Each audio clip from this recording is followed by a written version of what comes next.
हिंदुत्वाचा विषय गेल्या काही दिवसांपासून बांगलादेशामध्ये हिंदूंवरती अत्याचार होत आहेत, हल्ले होत आहेत.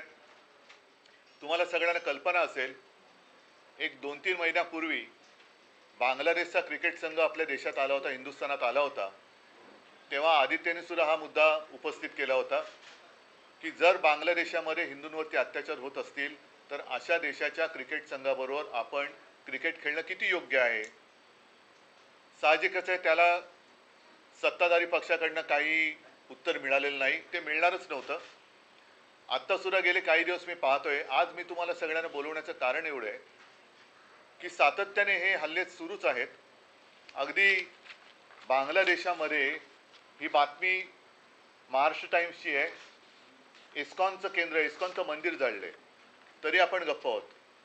त्यांच्या प्रमुख तिथल्या कोण जे असतात इस्कॉनचे, त्यांना अटक झाली तरी सुद्धा आपण गप्प आहोत. हिंदूंवरती रोज अत्याचार होत आहेत तरी देखील आपण गप्प आहोत. मग आपले विश्वगुरू हे अत्याचार नुसतं पाहत का बसलेले आहेत?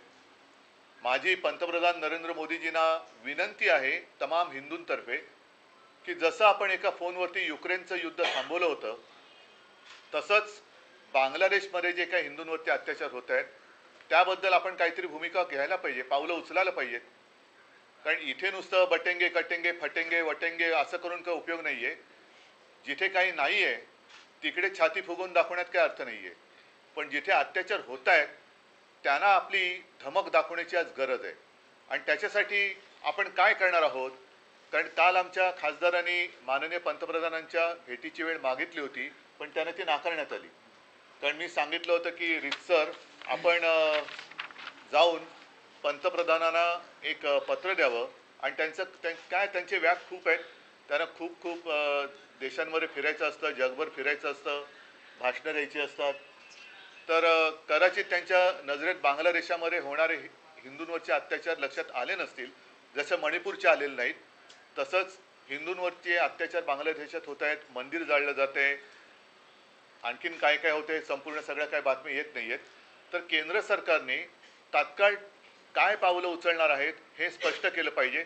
बाकीच्या चर्चा तूर्त एक दिवस बाजूला ठेवा आणि संसदेमध्ये बांगलादेशात होणाऱ्या हिंदूंवरती अत्याचारांबद्दल केंद्र सरकारची नेमकी भूमिका काय आहे आणि आपण काय पावलं उचलणार आहोत. त्या सुरक्षित आहेत, कुठले जे सारे गोरगरीब हिंदू आहेत ते मात्र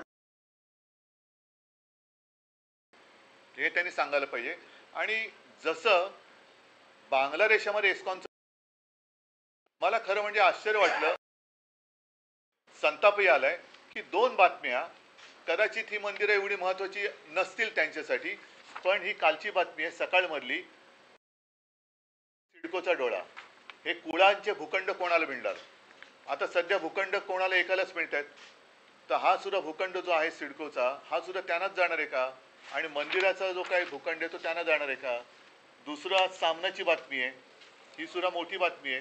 गेल्या 80 वर्षापासून दादर रेल्वे स्टेशनच्या इथे असलेलं हमालांनी बांधलेलं, जो हमाल कष्ट करतो त्या हमालांनी बांधलेलं मंदिर गणपतीचं आणि हनुमानाचं हे भाजप सरकारने त्याला नोटीस पाठवली. ती नोटीस माझ्याकडे आहे की तुम्ही रेल्वेच्या जागेवरती अतिक्रमण केले 80 वर्षापूर्वीचं मंदिर हे पाडायला निघाले. मग तुमचं कुठे हिंदुत्व, कसलं हिंदुत्व आहे तुमचं? आम्हाला तुम्ही जेव्हा प्रश्न विचारता तुम्ही हिंदुत्व सोडलं का, मग तुम्ही काय सोडलेलं आहे आत्ता? ना तुम्ही आमच्या इथली मंदिरं वाचू शकत, ती तुमच्याच राजवटीमध्ये रेल्वे प्रशासन पाडतंय. सरकार आणि राज्य सरकार ढिंब आहे. सिडकोच्या मंदिरावरती कोणाचा तरी डोळा आहे, त्या जमिनीवरती.